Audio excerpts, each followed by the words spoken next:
NTA News. When the news breaks, we mend it and present it without blemish. NTA News, authentic and authoritative.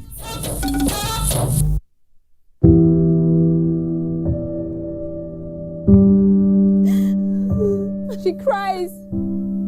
She cries in anguish and in pain. She bears the scourge of her grief. She toils in vain for justice and succumbs to silence. He gloats over his malady. Like a beast, he pounces with no remorse. Her cry means nothing. Her pain feeds her shame. Like an orphan, she is left to grieve in solitude. But no more will she cry in vain. Her adversaries will henceforth bear the brunt of their cruelty. Rape is evil. Rape is a plague, a pandemic of monumental consequences. We must unite and kick it out of our society. Connect with NTA and stand against rape and rapists. This message is brought to you by the Nigerian Television Authority, NTA. You can follow us on all our social media platforms: Facebook at NTA Network News, Instagram at NTA Network, Twitter at NTA News Now, YouTube at NTA News Online, or visit www.nta.ng. For live streaming, visit www.nta.ng/live. Now, you can stay updated on the go, be it on your TV, iPhone, laptop, or iPad, or download the NTA mobile application from your Play Store or App Store. NTA, you can beat the rich. Coronavirus, where the nickname na COVID-19. It not be big man who sickness, so if it catch anybody, according to World Health Organization, WHO, where then they call WHO, make I show you how the disease they take spread. Oga travel go abroad, come back with symptoms of COVID-19 infection. As he land for airport, driver go carry and come house. His wife and pikin welcome am. Cook arrange food for Oga. Houseboy and house girl pack Oga load enter house. Na so Oga.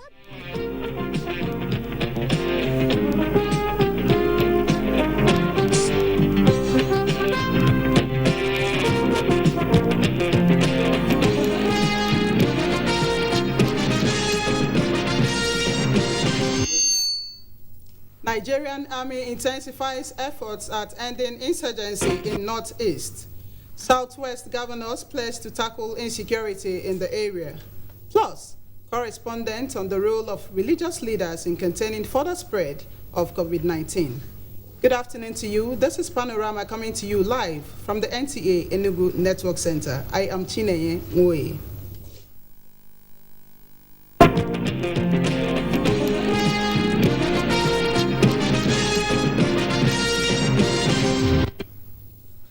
Governors from the southwest states and the traditional rulers met in Ibadan, Oyo State capital, to appraise the security situation of the zone and unanimously supported ending open grazing. Ayomiku Ajibola has the details.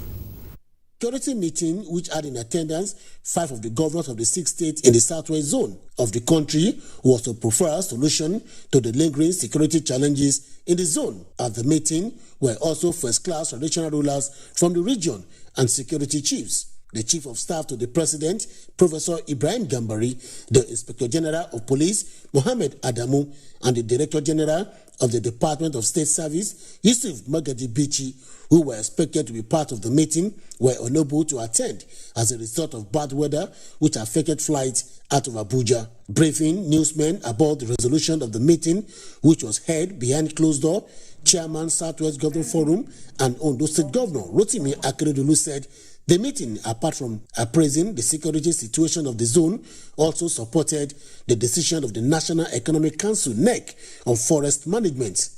We believe that all the states should be in position to manage the forest.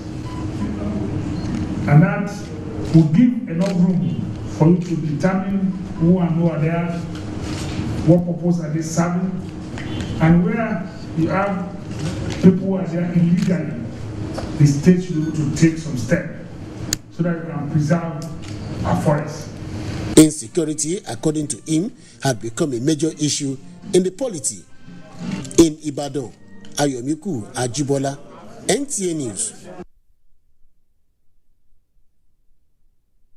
Chief of Army Staff Major General Ibrahim Atahiru says taking the war against terrorism to the hideouts and meeting points of Boko Haram insurgents is sacrosanct towards the full restoration of peace and livelihood and activities within the Northeast region. The Chief of Army Staff stated this during an operational visit to the Military Command and Control Center in Maiduguri. Abubakar Mohammed Musa reports. This is the second operational visit by the Chief of Army Staff, Major General Ibrahim Atahiru, since he took over the mantle of leadership in recent weeks. On arrival, the Army boss inspected a guard of honor and thereafter had an extensive closed-door meeting with troops on the front line. Though details of the closed-door session were not made public, Major General Ibrahim Atahiru said the visit was in line with the core mandate of the Nigerian Army, which he further explained is to defend Nigeria's territorial integrity at all costs. There is the need for us to come here and make appraisals. The need to also encourage troops, rev up their morale for subsequent successes that we expect.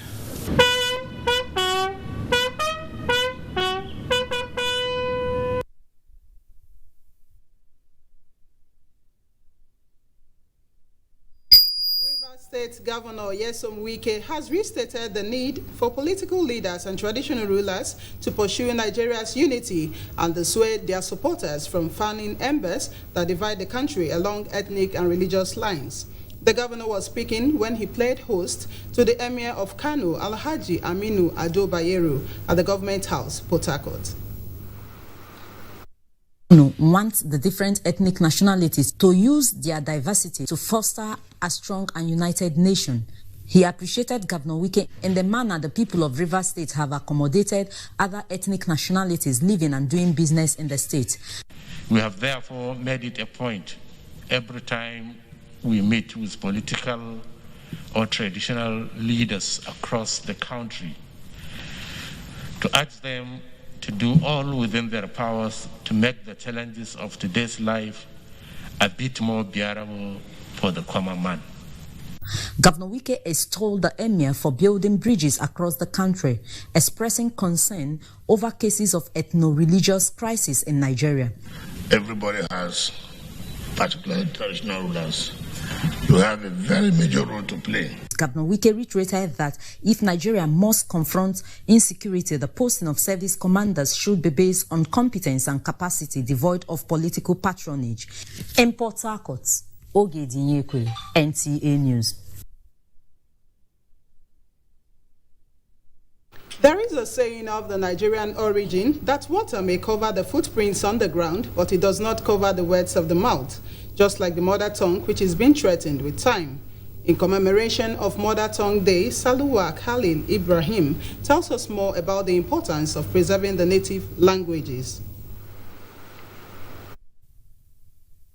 The United Nations Educational, Scientific and Cultural Organization, UNESCO, defines the mother language or mother tongue as the first language a person is exposed to or grows up speaking from childhood. What I just said is that I'm tired today. Today's school is stressful. What's the meaning? The meaning is, how is it? How is work? Meaning, do you come to market? Do you come to buy? What do you want to buy? Apart from the three languages, Nigeria has about 525 native languages, of which most are fast eroding, and linguists attribute this to the inability of parents to transmit their language to the children at an early childhood days. If if in Nigeria you speak the, you know, what they call the Wazobia, the Hausa, the Igbo, and the Yoruba, it's like you have clicked the niche.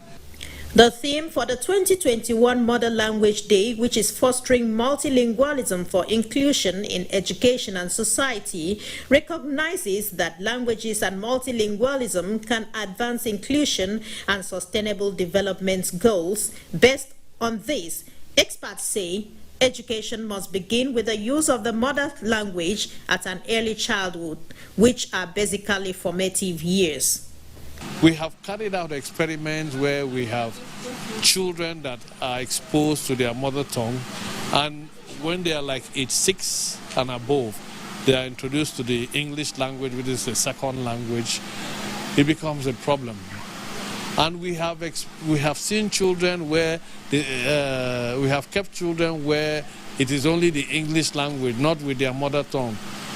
At age 12, when you expose these two sets of children, the one that started with their mother tongue and the one that started with English language, the intelligence level of the one that was, started with the mother tongue is far higher than the child that started with the English language.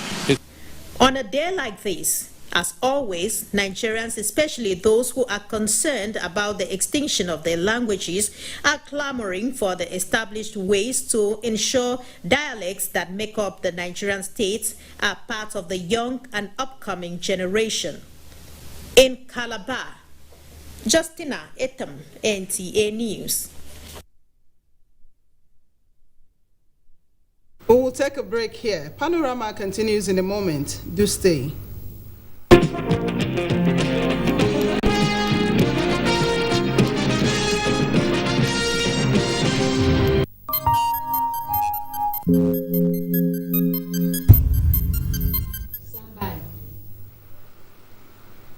And now to COVID-19 update. The latest release from the Nigeria Center for Disease Control, NCDC, shows that there are 645 new cases of COVID-19 in the country. This number, recorded from 19 states and the FCT, brings the total number of confirmed cases to 151,553 cases. In the breakdown of the figures, Lagos is leading the chart with 282 cases, followed by Ogun with 72, and the FCT with 50 cases. Kaduna has 33 cases, Osun 24, Imo 23, Abia 21, Borno 18, Oyo 17. Edo and Nasarawa states have 15 cases each. Ekiti, Ondo, and Plateau has 11 cases each. Others are Kano with 10 cases, Rivers 7, Delta 5, while Bauchi and Jigawa has 3 cases each. The total number of confirmed cases is 151,553, while 128,005 persons have been discharged, with 1,831 people who have died of the disease. The Ekiti State COVID-19 Task Force has sealed off some supermarkets in the state for violating COVID-19 protocols.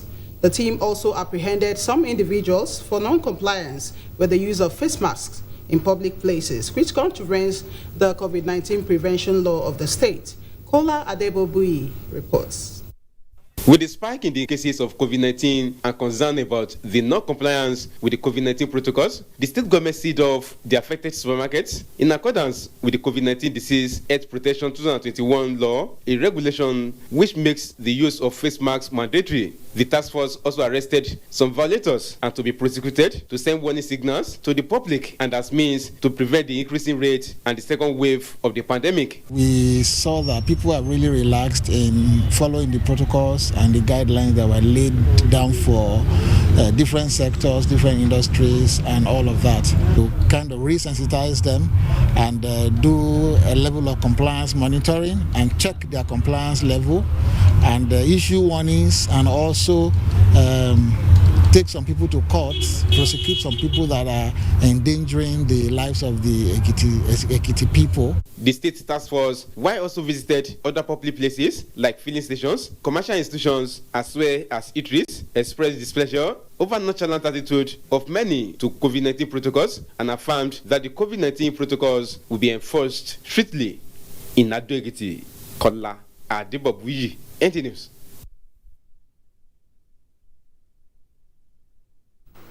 With the rising cases of COVID-19 in the country and amidst the second wave of the disease, there is need for religious leaders to cooperate with government at all levels in enforcing the COVID-19 protocols with firmer measures.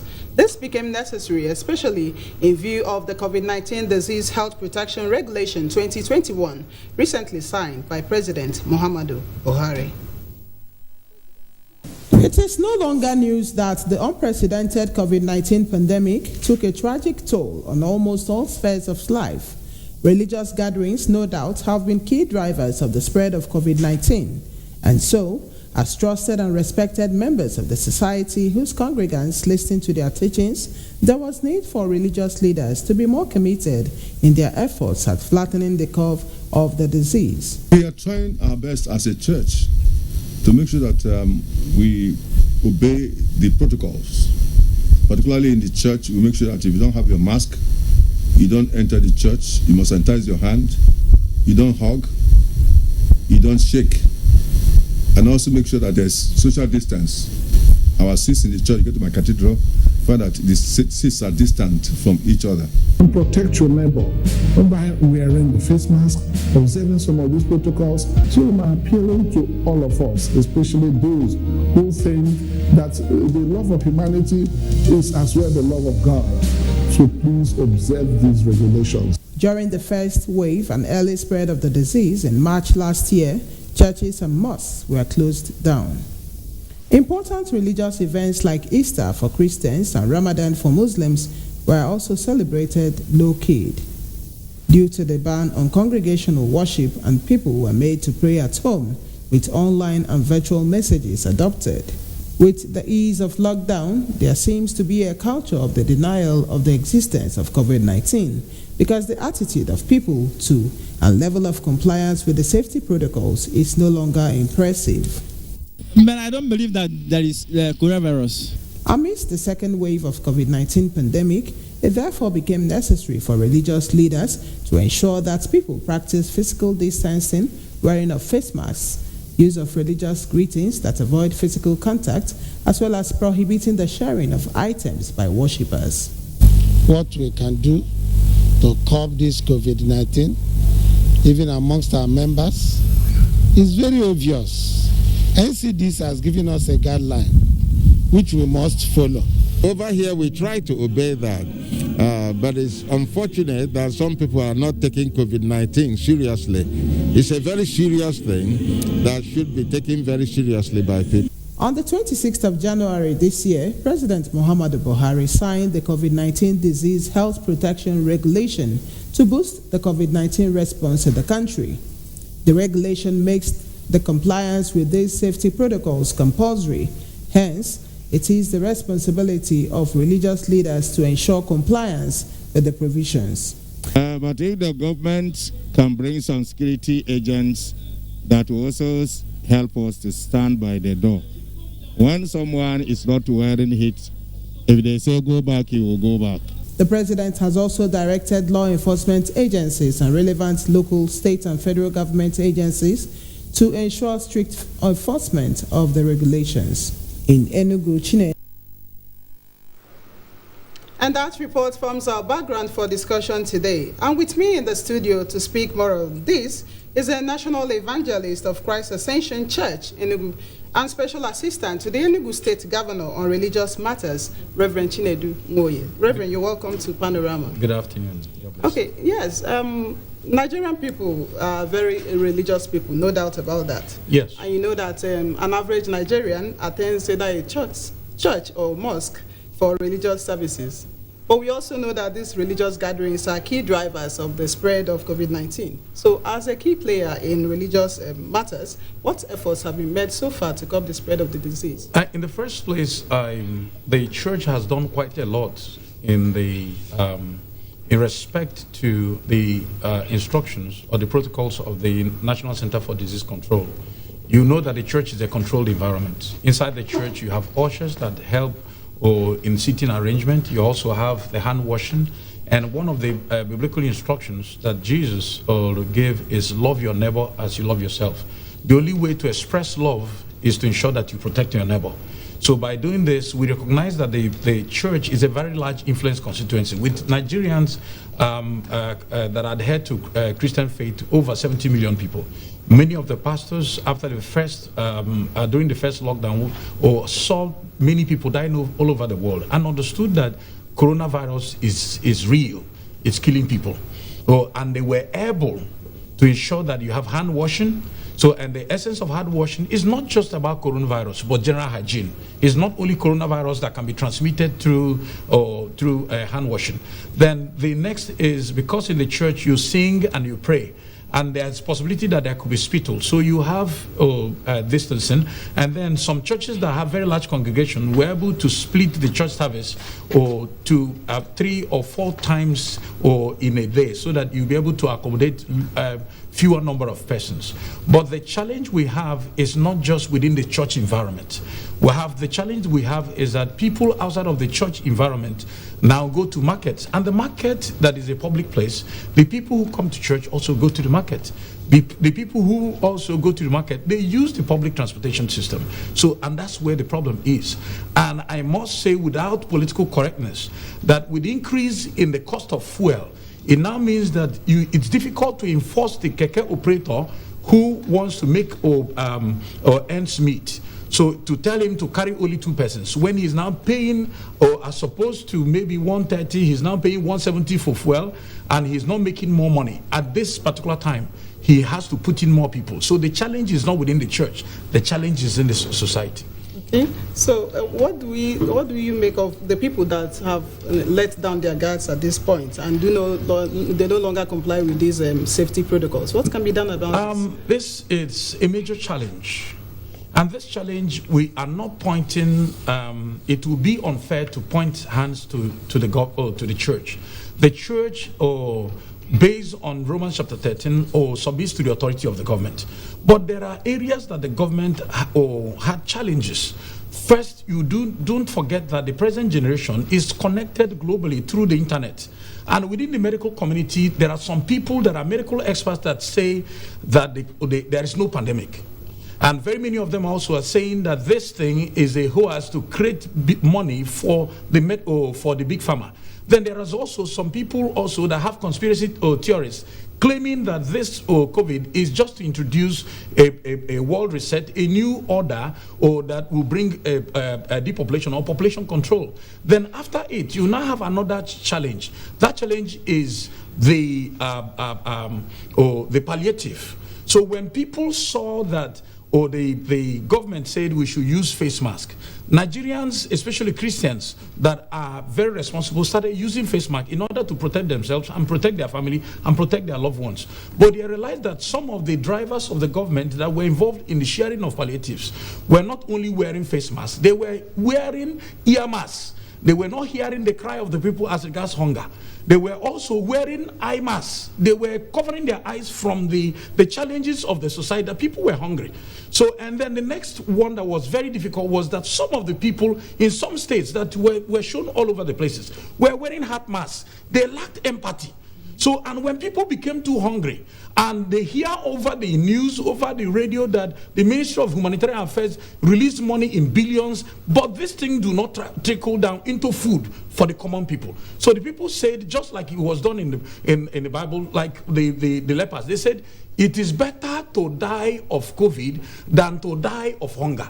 And by the way, by the statistics that we have from the National Center for Disease Control, people see that the infection test, people that have been tested is about 1 million plus, and the infected people were about 151,000 people, and then the active cases about 26,000, and then the death rate is just about 1,800. So the people now said, why are we giving too much emphasis to something that it seems that Nigerians have developed some degree of herd immunity to this disease? Why don't we give attention to what kills Nigerians more? And what kills Nigerians more is hopelessness. So are you saying this could have been the reason for the culture of the denial of the existence? The culture, because people now say, why will I watch my son die of hunger?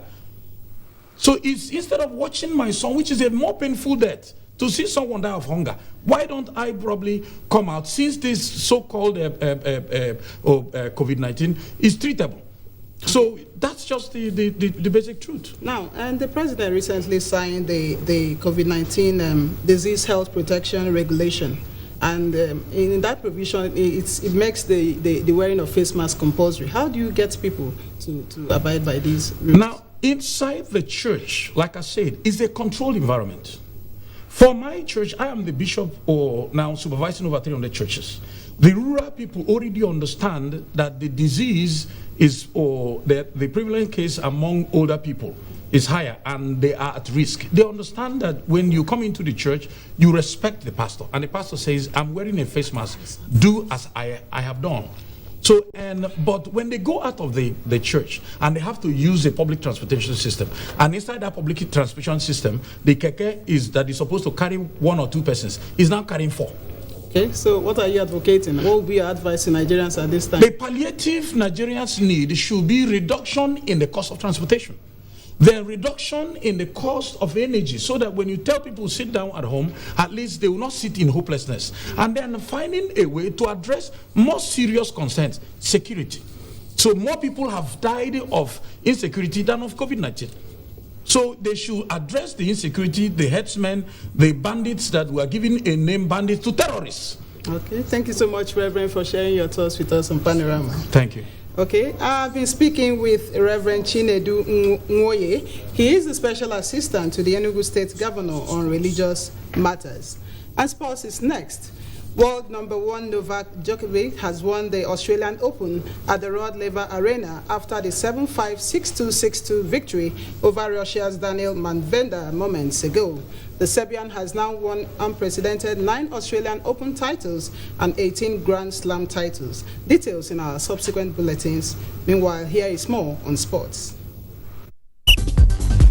Super Falcons of Nigeria recorded a second win at the Turkish Women's Cup with a long victory at the expense of their counterparts from Uzbekistan on Saturday. This is the second win for the team under the new coach, Randy Waldrum. Proud of my girls, despite the long time not playing together, and we were able to secure 2 victories. Still on football, Akwa United also pipped Plateau United via long goal in one of the Week 11 matches of the Nigeria Professional Football League. And on a sad note, players and officials of Adamawa United Football Club were robbed at gunpoint around Benin Ore Expressway on Friday night on their way for their Week 11 fixtures against MFM in Lagos. And as at press time, the team driver was also abducted in the process. Meanwhile, result of Week 2 encounters in the Nigeria National League indicates that Shooting Stars of Ibadan recorded a long goal away victory at the expense of Bila Football Club of Enugu. Vandreza also defeated Nila FC via the same margin. Same for Gateway Football Club that recorded a 1-0 victory against Crown Football Club of Ogbomoso. In the English Premier League, Burnley played goalless with West Bromwich Albion, while the affair between Southampton and Chelsea ended 1-goal apiece. In another development, basketball enthusiasts have continued to shower encomiums on the Nigerian male national basketball team, the Tigers, after the team qualified for the 2021 AfroBasket Championship unbeaten. It shows how much of a superpower we are, and it puts us in that position of one of the favorites to actually go on to win the tournament. In tennis, Japanese Naomi Osaka clinched her 4th Grand Slam title with a 6-4, 6-3 straight set victory over Jennifer Brady from America in the 2021 Australian Open Women's Singles Final on Saturday. With sports updates, Olumide Guntola, NTA News.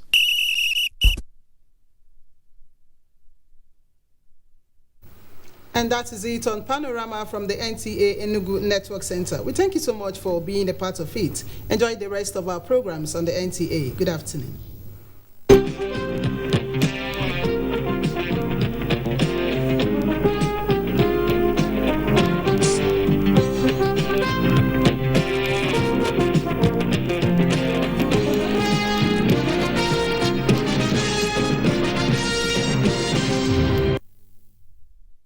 Also known as COVID-19, has been declared by the World Health Organization as a global pandemic, while